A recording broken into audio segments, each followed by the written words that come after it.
This is Surfing Through Cinema. I'm your host, Hawaii Harry. Today I'll be discussing the next film for Classic Hollywood Week. From master of comedy and stuntwork Buster Keaton, this episode is all about his magnum opus, The General from 1926.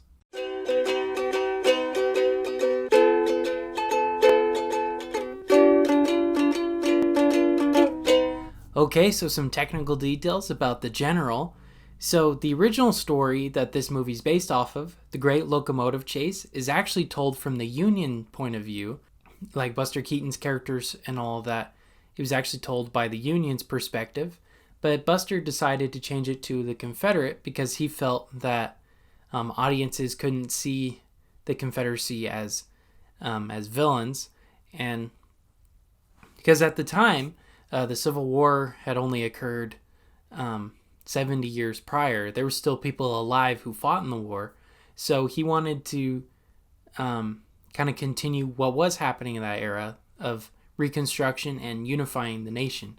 And nowadays, you wouldn't see anything like that, but he did that to connect with his audiences better. And then next technical details. So Buster Keaton was denied access to the real general train that was used in the Civil War because the owners of it discovered it was going to be a comedy, and they were worried he was going to break it and blow it up after he revealed to them his plans in the movie. And so he had to use other trains that were more modernized, and as a result, he wasn't able to use a true Civil War era train. And then the next technical detail, close to the end of the film, where there's the train crash sequence, the most famous shot in the movie, it was considered the most expensive shot of all time. It cost $42,000 in 1926 money, and that's well over $1 million today. So just one scene in that movie cost that much money, and the studio was very, very nervous because Buster kept going over budget. They were worried that they weren't going to make a return on this movie, and as I'll discuss later, that actually turned out to be the case. Alright, so now I'll get into the plot of The General. So Buster Keaton's character, he wants to fight in the Civil War because it had just started, but he can't be drafted because unbeknownst to him, he is valuable as a train engineer. He thinks it's because of his short build and all of that, because no one reveals to him the real reason. And it's a very comedic moment, classic Buster Keaton where, he tries to hide himself in plain sight. He tips his hat a little bit to say he's a different person. Right off the bat, we recognize this as a comedic movie. It's a Buster Keaton movie. So we'll expect a lot more slapstick and a lot more comedy than you would in, say, a Charlie Chaplin or a Harold Lloyd movie. And so, continuing with the plot, his girlfriend leaves him and he's all alone. She leaves him because she asks him, is he going to enlist in the war? And he said, they won't take me, but she doesn't believe him. And so it cuts to a year later, he's still all alone by himself, and everyone around him is a soldier and still kind of mocks and ridicules him for not joining in the war, even though he can't, because of his importance as a train engineer. Because back in those days, trains would travel across the country to bring out different resources and all of that. This is before airplanes and all of that. So he actually was very valuable, but no one ever told him. And which just adds more to the comedy of it, because he's a very small built guy, so you can't really take him seriously, and it's really, really funny. And so some Union spies come and they steal his train, the General, and he chases them down on another train, and he ends up in the Union territory. And his girlfriend was actually on board the General when it got taken away, so she's taken in as a prisoner, and he helps her escape by wearing a Union uniform, and he finds where she's located, and they escape, and they're able to return to Confederate territory on the General. And this is where he tells his leadership that the Union is planning to attack. Because when he was in the territory, he overheard their plans on invading the next day. And so the Confederate army is prepared, and they march towards each other. And, a battle ensues between the two. and then a very key bridge for the Union Army to travel through is blown up, and a train is on board of it, of course. And this is the most famous scene in the movie, where you see a train driving across, the bridge explodes, and it falls down into the river, and all kinds of chaos and commotion. And as a result, the Union Army decides to retreat because they're defeated in this battle. And Buster's character, he's seen as a hero, and he's finally enlisted into the army. And he, because of his bravery and for being a spy, he's promoted to lieutenant. And that's where the film ends. It ends with him on a happy note. He's back together with his girlfriend, and now he's got what he's wanted. He's wanted to be in the war. All right, so that's the plot for The General. I'm going to go on a break real quick, but first, here's a message from our sponsor. This podcast is brought to you by Anchor. If you haven't heard about Anchor, it's the easiest way to make a podcast. Here's how. It's totally free.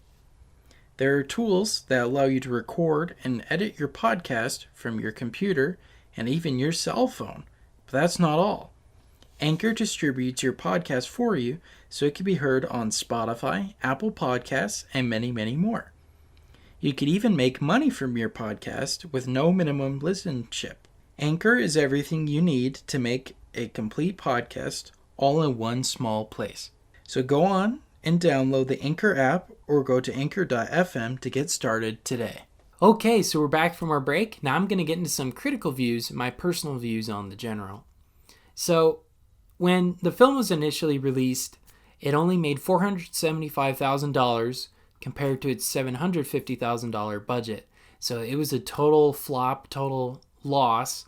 And as a result of this, Buster never again was able to make an independent movie. He had to sign up a contract with MGM, which is where he would spend the remainder of his acting career. This movie right here really is the last good movie he ever was in, with the exception of his cameos in Sunset Boulevard and It's a Mad, Mad, Mad, Mad World.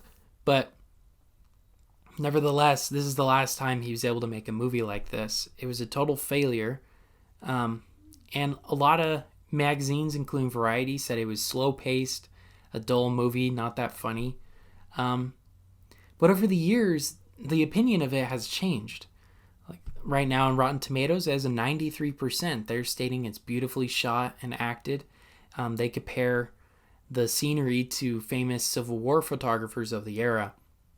The composition and the coloring looks exactly like photos from then, along with the uniforms and all of that. And on top of that, many people find it to be hilarious. They find it to be his greatest work.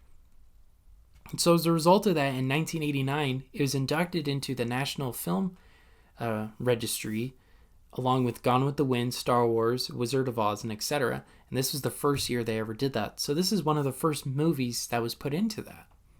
And unfortunately, Buster never got to see the acclaim that it's getting now. He died very proud of this movie. He considers this his favorite, but nevertheless, he never saw what audiences give to it now, which is a lot of appraisal and approval. All right, so now I'll get into my personal views. I love this movie. You know, I'm a huge history fan, history nerd, and I just absolutely loved, the use of the trains and the uniforms, and the cinematography in general was phenomenal. You would think for such a slapstick type of comedy, it would just have kind of cheap-looking cinematography, but no, he went all out in this movie. And it's a real shame he never got to see the critical acclaim it gets now. And my next point, Buster Keaton, he is superb as always. His stunt work is phenomenal, especially the ones with him jumping on and off trains, throwing wood and almost getting hit by it. It's real danger too. It's more of Daredevil stunt work than anything. But that's what people come to see it for. They come to see him doing crazy stunts like that. And on top of that, the comedy's hilarious. Even though it's a silent movie, the expressions on the characters' faces, the title cards, saying the jokes, it's hilarious. I think this is his best movie. And like I said, this is his best movie. I've seen a lot of his other ones, including The Navigator, Sherlock Jr., Steamboat Bill Jr. I like those ones, but I think this is his best one. This shows all of his talents at work, his directing style, his cinematography, his stunt work, his comedic timing. This is the best viewing and showing of all of his work. All right, well, those are my thoughts and feelings about The General. Next time, I'll be discussing the next film for Star Wars Week. This is a film from director J.J. Abrams and the first film in the sequel trilogy of Star Wars. This episode is all about The Force Awakens. All right, well, until next time, this has been Surfing Through Cinema with Hawaii Harry. Take care.